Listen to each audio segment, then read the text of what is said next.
Vicky Vox.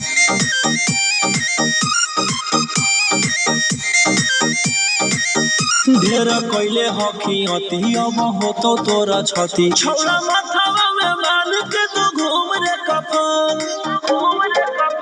बनो हकी खाला नायक साथे घूमो हो विधायक अरे से छौड़ा तोर बढ़ो हकमा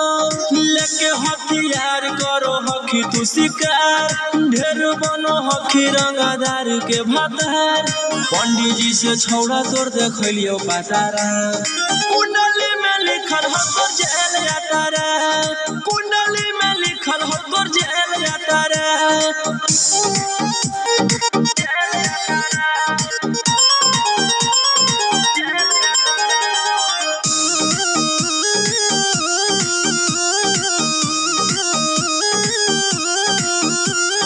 काफिला में घूमो हो तो